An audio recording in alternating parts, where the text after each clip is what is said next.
rolling art, which features all three of our historic cars from our permanent collection. And, these are really, really cool pieces of history, really cool pieces of art in their own right. There are three cars that span about 45, 50 years in terms of production. And they actually all have a lot of similarities. They were all very light and fast, sporty cars for their time. Also, they were all very cheap and affordable vehicles for their time. So there's some real interesting similarities, and they're all two-seaters. So these are the vehicles that we have inherited from the family. They were all owned by the Stark Lutcher family. And so, yeah, this is, they really are very unique pieces of history that we're really happy we have. Well, they've all been restored. So they're in wonderful condition. And so you'll see photos of them throughout. Once we actually air the lecture, you'll see photos throughout and close-ups and things like that. But of course, we do encourage you, if you can, if you're in the area, to make a stop into the museum. They will be on display in Gallery 5 until June 19th. And our education department has also put together a Spotify playlist that you can play on your phone while you walk through the gallery, and it's designed to kind of accompany you as you look at the cars and walk through the exhibit. And it's a pretty fun driving oriented playlist. So I can actually send out the links to that with the recording for this lecture, because it's fun to listen to. And so Josh, why don't you talk a little bit about why this is called We Don't Need Roads? Yeah, so we got this title at, obviously a play on words from the famous line from Back to the Future, hey, there's not enough road. Where we're going, we don't need roads. Well, one of the interesting things is for the people who are on the cutting edge, bleeding edge of technology, they often have to do things before the ways and pathways are set for them to do them. And so for Frances Anne especially, one of the world's first road trippers, she was traveling across country when car roads didn't exist. At best, wagon trails, paths like that, but many of the places that she went, roads literally didn't exist. And that didn't stop her. And you'll see some of the images of where they went. It's really pretty incredible. And I think that's the one big thing that I'd like to remind everyone before we go into the lecture is to remember, many of the cars we're talking about are very, very early. And for us now, it's almost impossible for us to think of our world as functioning any differently or operating in any different way. This is a time period, we're talking about the early 20th century, where people aren't sure if airplanes or Zeppelins are the future.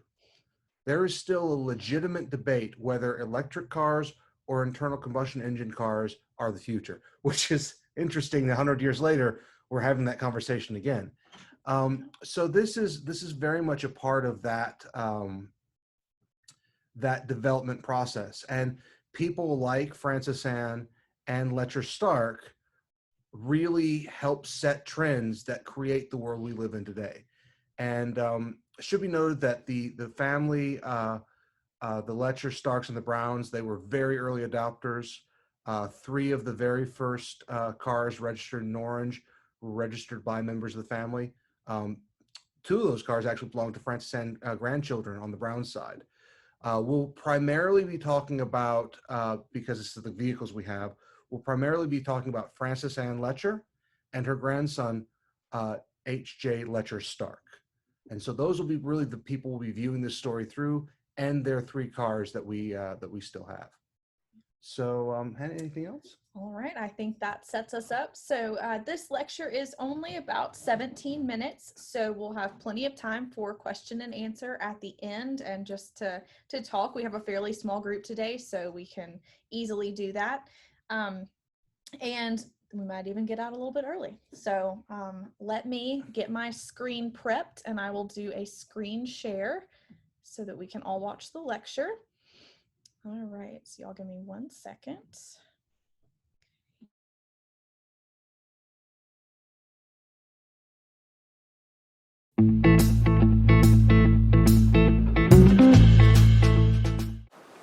Hi, I'm Joshua Cole. Together with Hannah Danielson, we're going to talk about these wonderful cars here in Gallery 5 in our incredible exhibit, Rolling Art, here at the Stark Museum of Art.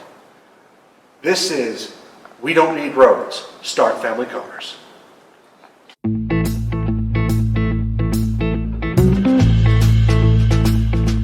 Automobile manufacture really begins picking up around the turn of the 20th century.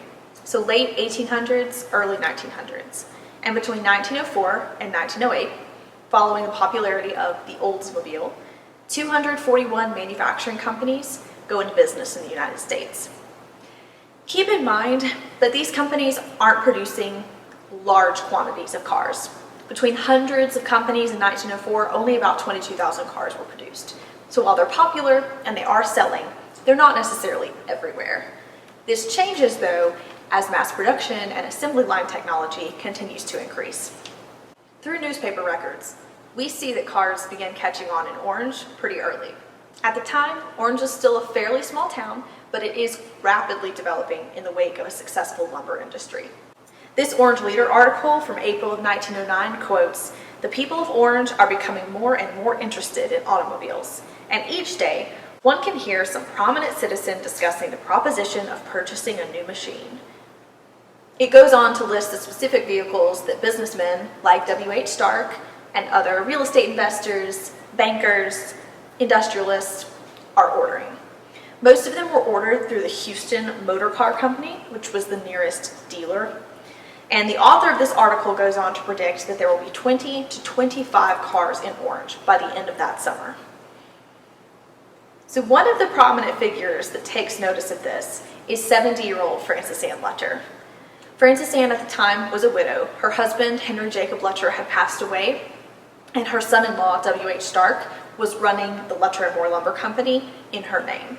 So she's in the unique position of having a lot of capital and a lot of leisure time to really explore what the automobile could do. In 1910, she purchases a brown Pierce Arrow touring car and hires Herbert Herman Fielder to be her driver the following year. Together, they went on many adventures, and it's safe to say that Frances Ann and Fielder were one of the early pioneers of the idea of the American road trip. At the time, cars are being marketed, particularly towards women, as something that can help you with your leisurely activities. So it can take you to the opera, it can take you to dinner. And they really focused on going around town. But Frances Ann uniquely explores how the automobile can be used for long distance travel. Before we talk about where they went, let's talk a little bit about how they traveled.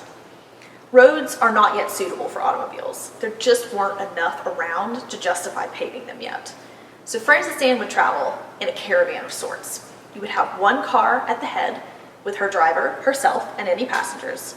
And then there would be a second car that would follow, and that contained any of the instruments necessary for charting new territory, including poles, shovels, wire cables, lumber, extra tires, and so on. Sometimes the party would have to disembark from the vehicles and wait for the drivers to build portions of road or tiny bridges for them to continue on their way. They typically flew a large American flag off the back of their vehicles, along with "Welcome from Texas" pennants. And you can imagine that this was quite a sight, especially when they came into town. People often gathered to greet them and were almost like small celebrities. In many areas, this really was a novel sight because people were not familiar, particularly in small western areas, with a lot of automobiles, and certainly not how they came into town.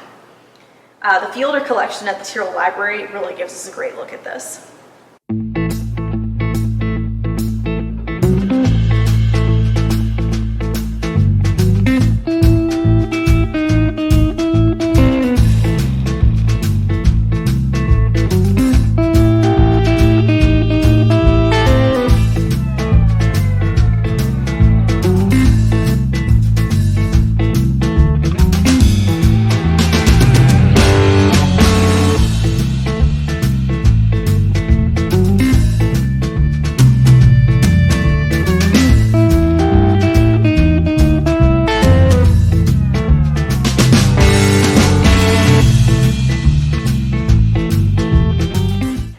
Their destinations included Chicago, New York, Boston, St. Louis, Fort Worth, the Texas Panhandle, New Mexico, Kansas City, Denver, Yellowstone National Park, Portland, Oregon.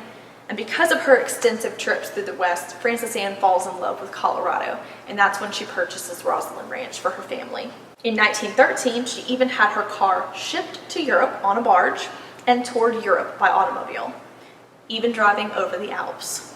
But it said she preferred America, and you can imagine that was excellent press for the Pierce Arrow Company. And indeed, they often featured her in their magazine, The Pierce Arrow Salesman.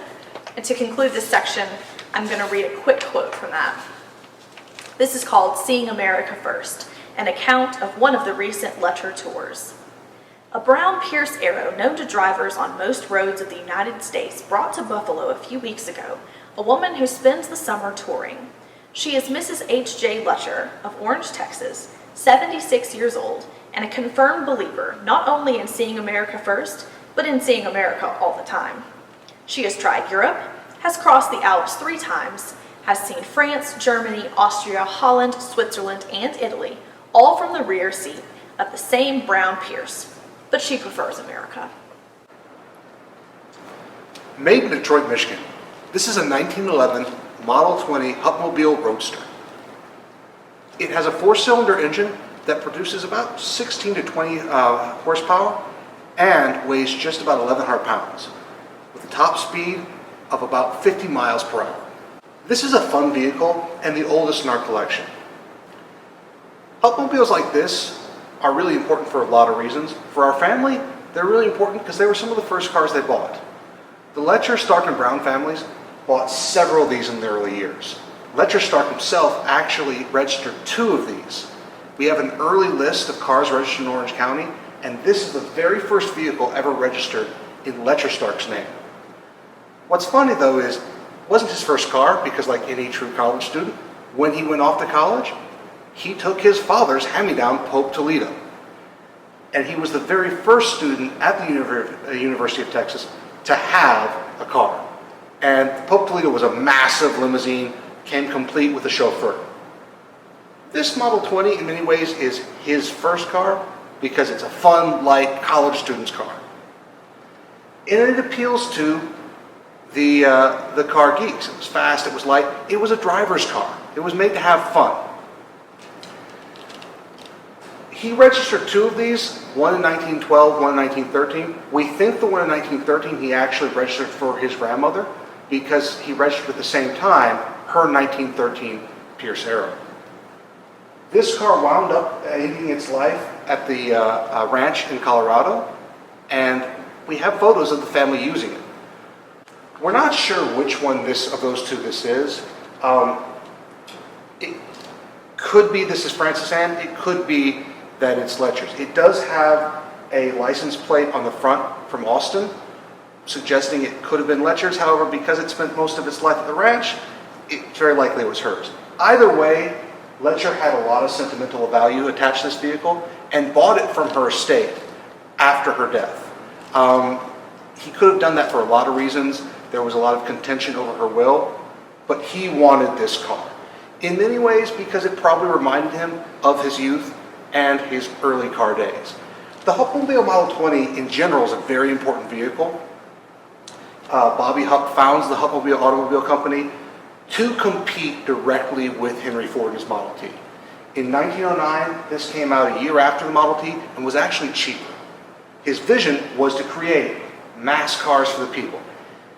However, he had a lot of other financial backers who, by 1911, when this vehicle was actually made some pretty big changes and decided that they really didn't want to compete with the Model T, which was being sold much cheaper. Instead, they wanted to go to more of the mid-level cars. And this car actually shows us part of that change. The Model A and B, which were made in 1909 and 1910 respectively, very similar. This 1911 is almost identical to the 1910s. However, those were runabouts. This is a roadster. Again, they're changing the marketing, trying to make this car a little bit more high-end.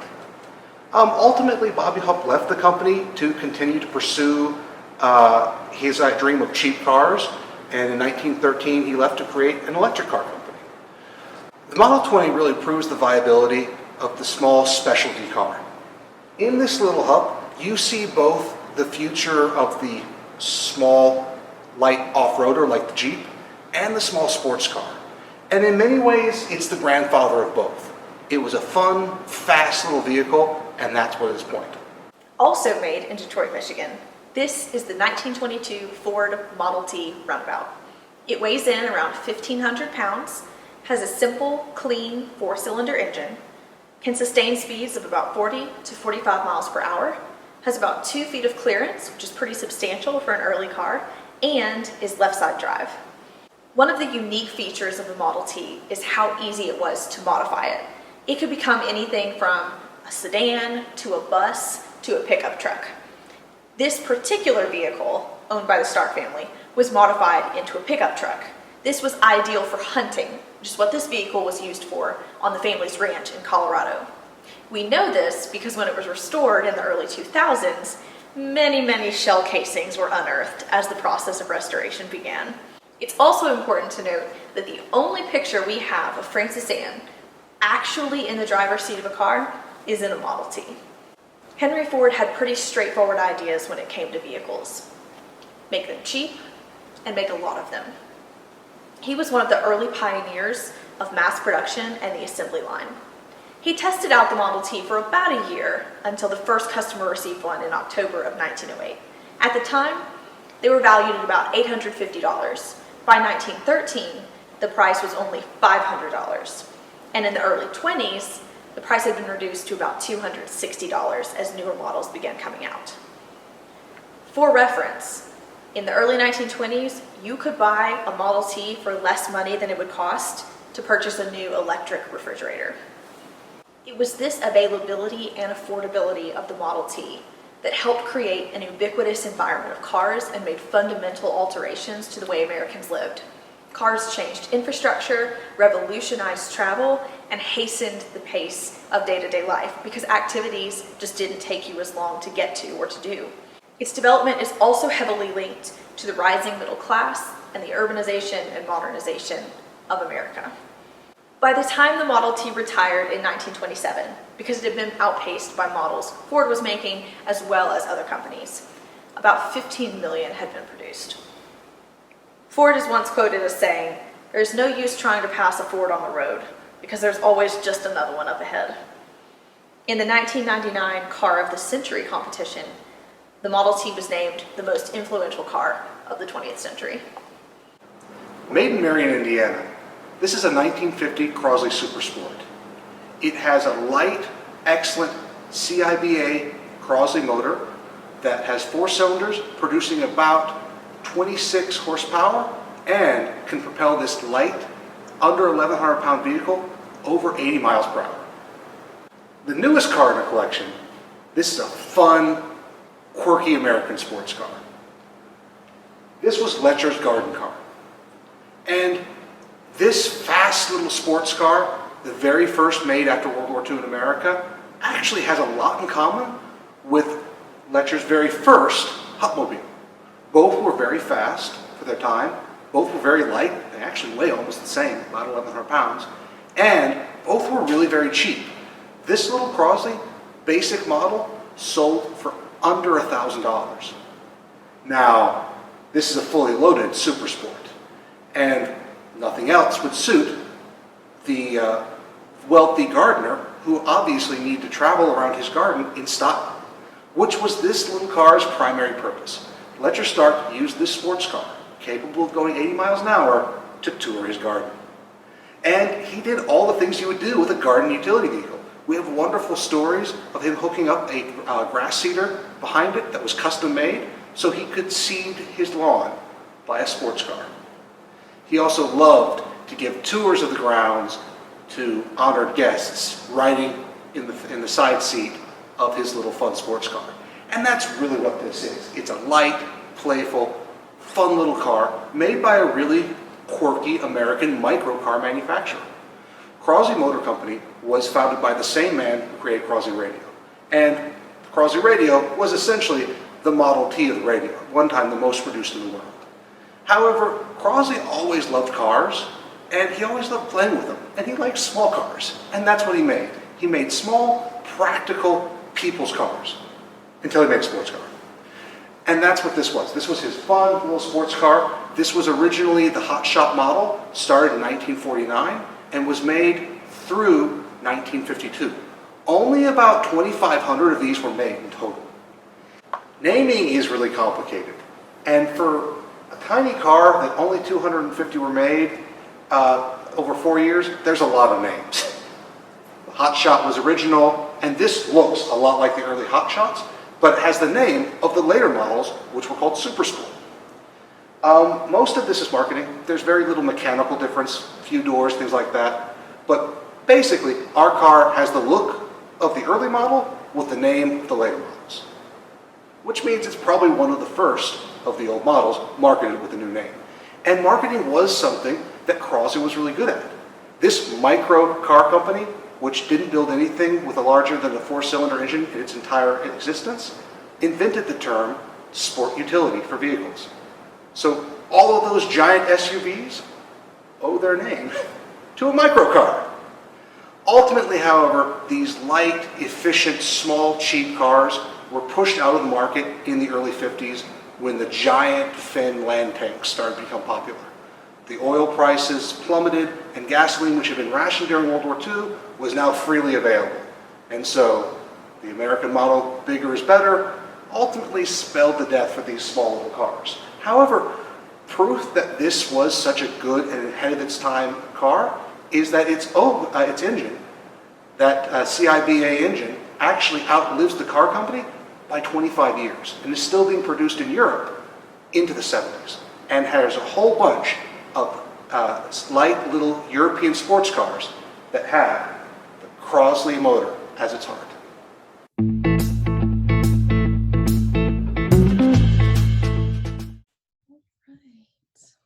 Okay. All right. Well, we wanted to leave plenty of time for questions because there's just so many things we could talk about with these vehicles. We wanted to give you an overview of their basic history and sort of where they fit in the family.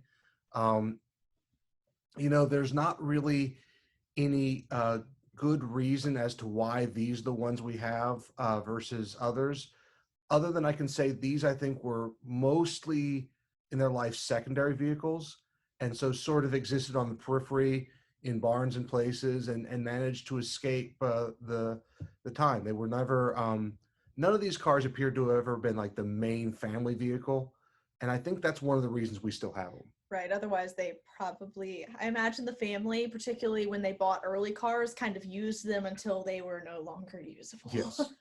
And Lutcher Stark later in life, over the course of his life, he owned dozens, if not hundreds, of vehicles that he used personally. He always wanted new models, was always getting things. Another quirk of our collection that holds true with the family is they are all three of them American. And I think that really points to that early influence from Francis Anne. Also, legitimately, when they were making cars, or when they were first buying cars, American cars were, without much exception, the best. But I think another big factor was because Francis Anne adopted using American cars and highlighting American cars as a major form of national pride. And I think the family held through with that. Yeah, considering the American flag that she flew off the back of the vehicle when she was traveling. And we're quite positive, we have no technical guarantee, but we're quite positive she flew the same flag when she was driving over the Alps in Europe. So she was definitely, pro-America, pro-Texas. And, one of the things that the Pierce Arrow article that I read from highlights is how she's seen the Alps, but she prefers America. And one of the unique things about America has always been its landscape, particularly in the West. So it does make sense. But if you have questions, we would love to hear from you. Just type them into the chat box, or you feel free to unmute and just ask them directly. We do have a couple comments that I'll start with, and we can start answering some of those. So in reference to the grass feed that Lutcher Stark would, spray over the garden. We have a question. What's the story on was there duck feed that was attached to the Crosley? little ducks could Yeah, come behind. there's stories for him. Basically, anything you would use a utility, any of the utility vehicles used at Shangri-La today, he used his Crosley. So he used it for seeding. Duck. He definitely would feed ducks as well. Another thing we have is apparently there was one story that someone told me that he just had this tree one day. He couldn't find a place for it, so he just had this little 6-foot tree in the passenger seat of his car. He was just roaming the gardens trying to find the best place for this tree. So, it was a fun little light vehicle. Has pretty solid road clearance, so it's got above modern average for the size of the vehicle. So it was fully capable of bouncing around over the relatively tame manicured space, even the green spaces in Shangri-La. Yeah. Go ahead. Hi, Karina. Do you have a question? I did. It seems like at her age, wasn't traveling like that without roads and stuff like that dangerous? Yes, definitely. And I think that's one of the things that's so impressive and that I find so engaging and intriguing about Frances Anne is she was not usually afraid. She took on many new things, even into a very old age. And she did have an entire support system around her. So her driver was extremely experienced. They had an entire car that followed them that would ensure that there were, any materials they might need if they got stuck. Because I know we had another question about, did she ever get stuck or broken down due to the road conditions? Definitely. And so they had to carry things with them that they could do pretty extensive repair while they were on the road, and would even have to build like wooden platforms or things to drive over. So it was a really extensive traveling process. They also had all the equipment to camp out if there was a breakdown or if they didn't have a place. We have photos of them camping out alongside the road. Frances Anne is like knitting by a fire with some of her fellow passengers while the drivers are all like working and trying to get things done. It's exactly her age and her gender that make her so valuable for the development of American car culture, and also specifically make her valuable to the Pierce Arrow Company, because if Frances Anne can do it, you can do it. And I mean, especially if you think about sort of a breaking in new technology. If anyone says, "Oh, I don't like that newfangled contraption," well, yeah, there's a 75-year-old woman over there who just drove cross country. Oh, well, that's really dangerous, isn't it? Oh, yeah, there's a 75-year-old woman who just did it. Like any of the negatives that you would try and put out to what is fundamentally an experimental, untested, unproven technology, she's really breaking that ground, and so she, in many ways, is pioneering that. And it's one of the reasons we know so much about her trips is it was heavily covered in media. We have a lot of local articles, and we even have statewide articles. I would love, this is a topic that I think that deserves a lot more research. There is a book, actually. One of the things that the Hupmobile company did early in the years was they paid for 3 men to circumnavigate the world by driving around it. And this was in 1912, 1913. That's about the same time Frances Anne is doing some of her stuff. And she's used by Pierce Arrow in the same way that Hupmobile used their guys on that trip. So I think if there was a big research into lots of local papers from the places she went, I would think it would be frontline headline news in every town she visited, probably also in Europe too. Well, and they tracked their mileage, so they would get banners and covers for like the wheels on the back of their car that would be like 10,000 miles down, stuff like that. So it was definitely something that, like Josh said, newspapers, but even like national level articles and things like that kept track of. And her trips were not always, it was not always one destination and back. Usually it was one destination. At one point she made it all the way to the coast, the West Coast, and then stopped, took a barge, like a ship up to Alaska, did some touring in Alaska, came back, got back in her vehicle, went all the way across the US to New York, and then came back down. So I mean, we're just talking about months upon months spending traveling and away from home. So I think Yeah. another big reason she liked doing is she is the quintessential example of new money. Mhm. She was a butcher's wife. She was raised poor. Um, and especially in Europe, America was never going to have the ancient cathedrals. America didn't have the titled princes or nobles. There were many things that an American traveling abroad would feel inferior or would be treated as inferior. Mhm. But some of the interesting articles we have, they talk about how, yeah, that Pierce arrow is better than anything those Europeans have, and they all know it. And and she did have a brand new one. The car that she took to Europe was the very first model car they made that year, and so she'd been in conversation with the company and had been planning this big trip. And so in many ways, that the company knew that this was going to be their vehicle being toured around Europe. So I'm sure there, it was as tuned up and as fine a model as they could produce, because it was literally going to be their showcase, globally. And they actually, there was one article I was reading that talks about she met some friends over in Europe, and so they went driving together. And of course, she'd put her Pierce arrows on a barge; they'd been shipped over.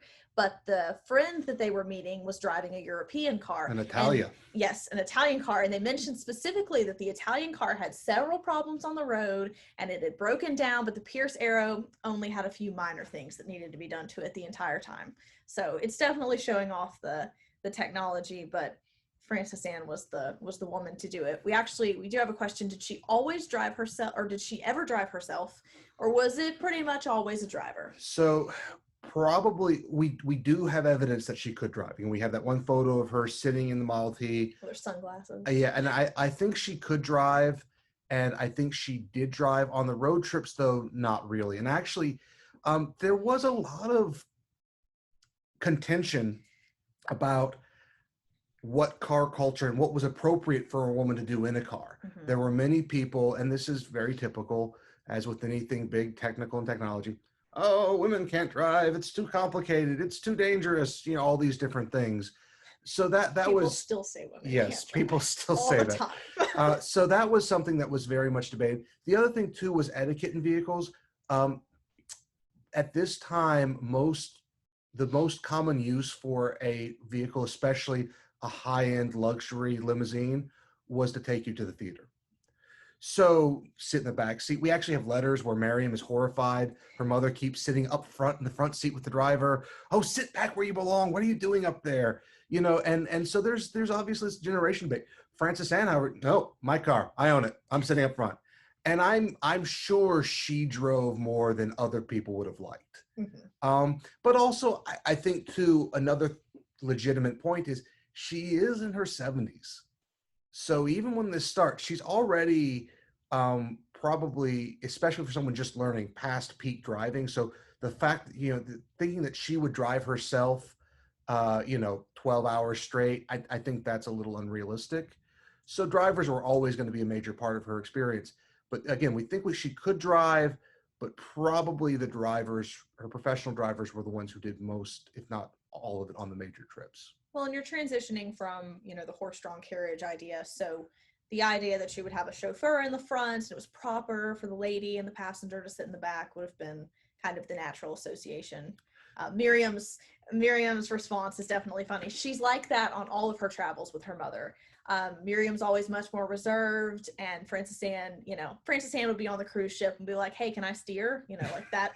That's the type of woman she was. So yeah, it's pretty fun. The other thing too is just keep in mind, technologically speaking, is one of the things that makes the Hupmobile so interesting is it's one of the first cars that was built for the driver. Most of those early cars, the Pierce was no exception, was built for the passengers. There was more space in the back. They were more comfortable. A lot of early limousines, didn't even have a cover for the driver, but had a full cab for the passengers. So just on a lot of levels, it would be atypical. Why do you want to sit in the front seat? It's less comfortable. There's less space. Judy mentions that she would love to have a 1950 Crosley to seed her lawn. Yes. Yeah, it's definitely a stylish way to do things. Well, and because they were so cheap, one of the reasons there aren't many hot shots and those cars left is because they were such a cheap vehicle. they were often run into the ground doing utilitarian things. Again, for a sports car, it's kind of weird to think that, but they were often given over to the kids. We've already had several visitors who said they learned how to drive on a Crosley because that, parents didn't care about it. You can wreck that. They were light, they were cheap, they were simple, and especially the Hot Shot appears to have been used a lot like as light little utility vehicles. One I was reading about spent most of its life, was almost run to pieces. It was the runaround maintenance car at a drive-in a movie theater. So just lots of like utilitarian use. And I think one of the things that's tricky, and again, it's also interesting, these are the three cars that we have, is they're all three cheap economy cars, and people don't tend to save or baby cheap economy cars. There are a lot more high-end limousines and there are a lot more expensive vehicles left relative to their production than cheap vehicles, because a very expensive car is babied throughout its life normally, whereas a cheap car is normally abused throughout its life. And that's just the way it works. Karen is curious, do we know how many miles these vehicles in our current collection have traveled? Don't know that we know. We do not. This is That would before be fun. this is to know, before any though. kind of odometer or anything was standard. The Hupmobile does, I believe, or just the Crosley does have an odometer, I believe. I honestly haven't checked to see what it says. We'll have to do that. But the other two don't. And they probably don't have a ton of miles relative. The other two spent most of their lives up at the ranch, and so they were runabout vehicles used there at the ranch. Actually, doesn't appear they were really licensed, after they were initially done. So they were just on private property up at a ranch running around doing things. So I don't think they ever went anywhere. They were just kind of the utility vehicles. Mm-hmm. So how many people were included on Frances Ann's typical team if we were talking about a trip? So definitely always in her head car was her driver, Herbert, and then her and usually two other passengers. She usually had a couple passengers. Yeah, she normally had at least two companions. Mm-hmm. There was a mother-daughter team, the Ockenbecks, she was a close family friend, and she had a spinster daughter. And so the Ockenbecks often traveled with her. So most of the trips, it's the three of them. Miriam accompanied her quite a bit. So there's normally the 2 or 3 women passengers. Mm-hmm. The driver is there, and then they normally have at least 2 other men. They have the secondary driver, mm-hmm. and then they have at least 1 and sometimes 2 general footman, lackey. They just have 2 other guys that are with them. So there's normally a group between 6 and 8. They had all the things they would need. I love one of my favorite shots is they have the top down but umbrellas up. So there's different ways to travel. They had tents, camping supplies. Mm-hmm. The best way to think about the way they were traveling is really how we might conceive of it as a safari. Like, this is a caravan. They've got everything to be totally self-sufficient, stopping off in places, and they're expecting really basic things from the towns they're visiting. So really the only things they really are planning on probably getting is some kind of fuel. They planned it out pretty well, though, because we don't actually have a record of them needing to camp overnight at any point. It's possible that they did, but for the most part. Well, I think if they did, they probably chose to do that. That was part of the plan. Right. So let's see. Do we know if Frances Ann participated in the 1916 Park to Park tour of the national parks? It seemed like something she would have loved. I'm not sure, because I know that Yellowstone was a frequent, destination. She loved Yellowstone, and Roslyn Ranch actually is almost in Wyoming. So Roslyn Ranch is at the very northwest corner of Colorado. And so she definitely loved that area, but I'm not sure. I'd be curious to wonder if she may have actually been the inspiration for it, because she was doing that basic trip, a similar version of it a year before. So she started doing that in 1914, 1915. So I'd be curious to know if she isn't one of the people that helps sort of spark the idea for that.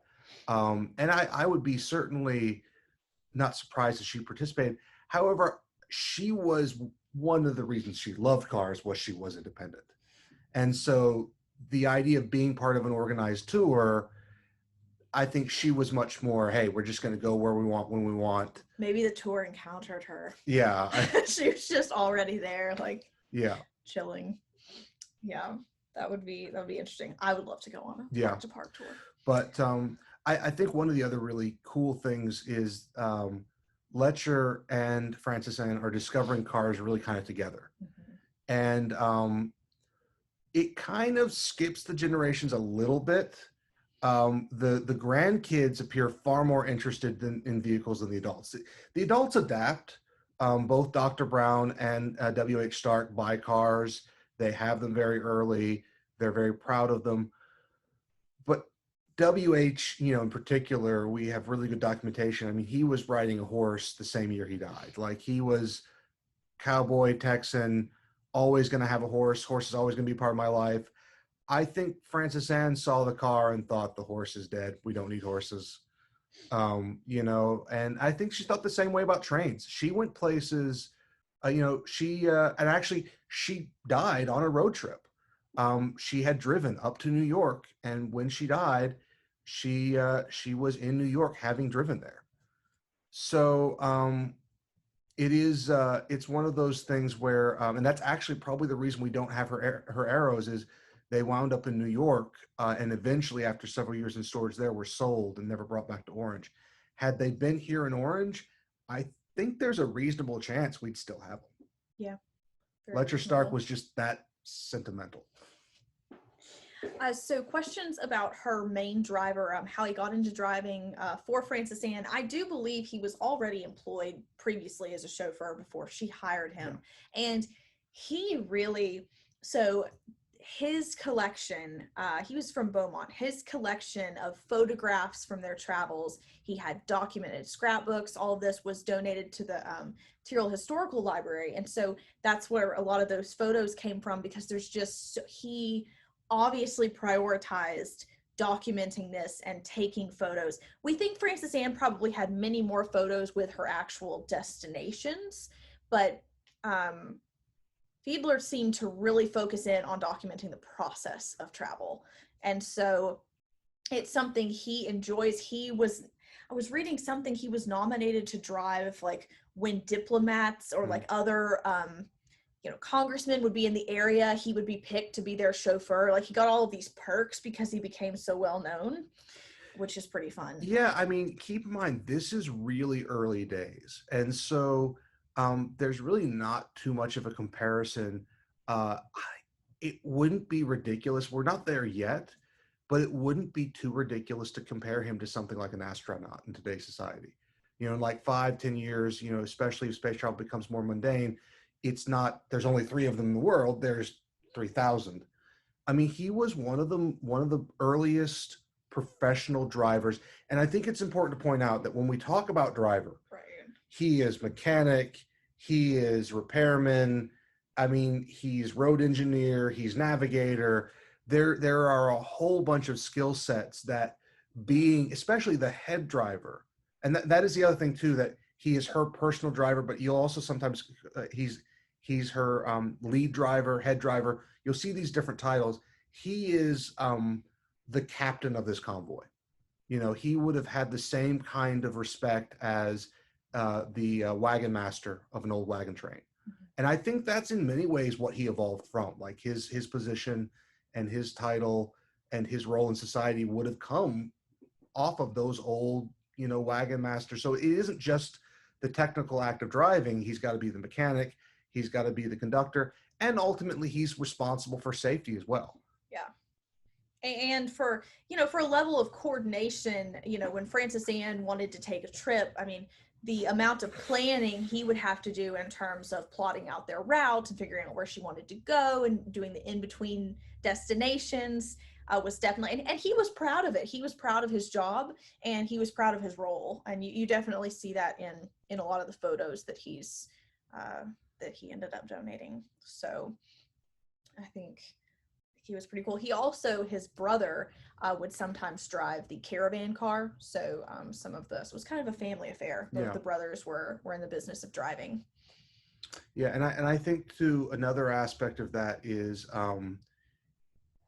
this was a professional job. You know, this was a high skilled. He would have been, you know, ranked at very similar to like the captain of a yacht or something like that. They needed so they have the nice hats Yeah. and uniforms. Well, and then that is a big part of it. The hats, the uniforms, that did show them as a part and as being superior or different than, you know, your average motorist. Mm-hmm.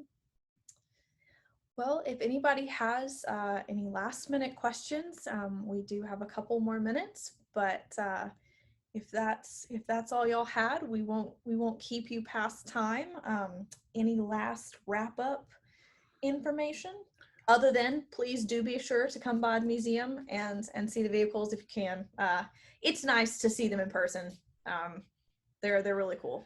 Yeah, I think this is a cool way for us to view this. We designed this talk based on the exhibit, which is based around the 3 cars. I think, you know, every time we do something like this, we always find like 15 or 16 topics that spin off it.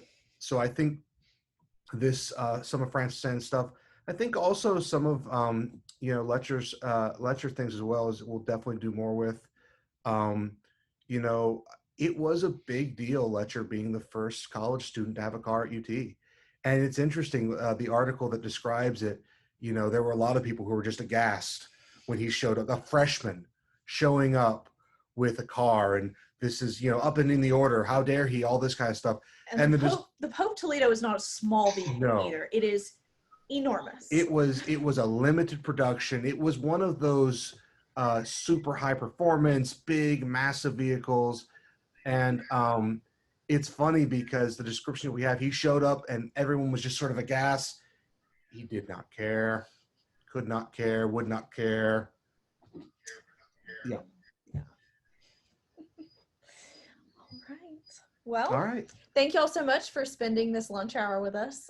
We enjoyed having you. So have a great rest of your day. I'll send out a link to the recording, and I'll also send you the playlist that our education department put together.